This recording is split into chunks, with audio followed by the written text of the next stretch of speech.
We heard this week that students could be stopped from going to university if they have not passed GCSEs in English and Maths. However, they will be encouraged to attack Chris Whitty after they've been awarded their degree in the University of Life. It appears poor old Chris's message about social distancing hasn't quite got through to a state agent.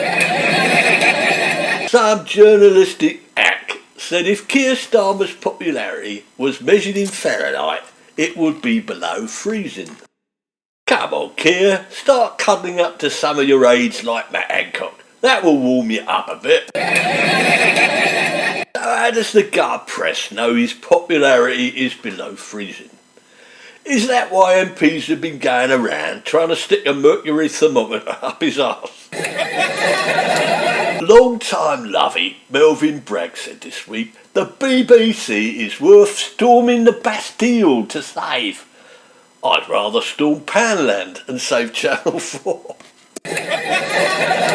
Former government minister Matt Hancock said this week that he was serious about Gina Coladengelo and likely to set up home together despite romance only starting in May.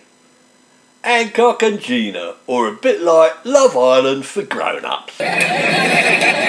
Old Matt is planning a comeback. His friends say he's contrite and he's already looking to rebuild his career after quitting in disgrace as Health Secretary after his affair was exposed.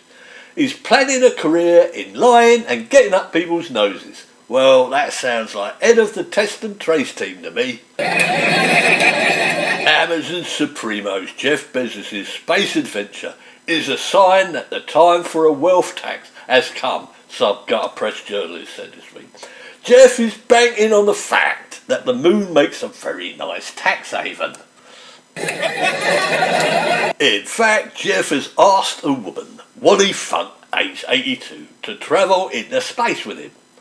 But tell Wally to make sure the brakes on the spacecraft work.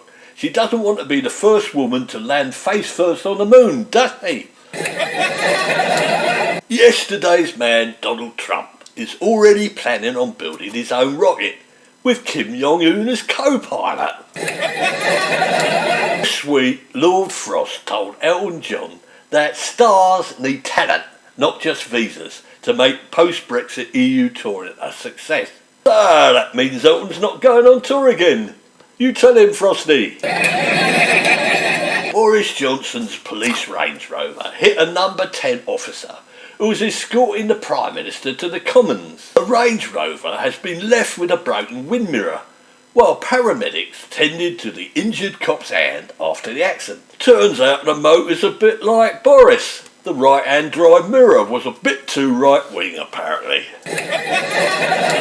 Even the bloody pets are suffering. COVID is common in pet cats and dogs, a study found this week. They say that curiosity killed the cat. Well, curiosity must be a bit like the AstraZeneca then. Sound of the 90s, Noel Gallagher believes in aliens and hopes they're already fans of his music. I don't think they call that sort of stuff music in outer space. No. However, I heard the aliens do like his music, but unfortunately the aliens all look like Liam.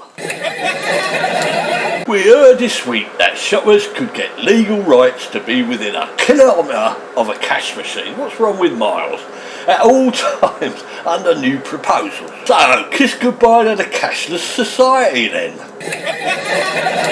The Tour de France is on this week. Police searching for the missing fan who caused the huge crash with a sign. I remember the day when men were men and 100 weren't flattened after being hit with a bit of flaming cardboard.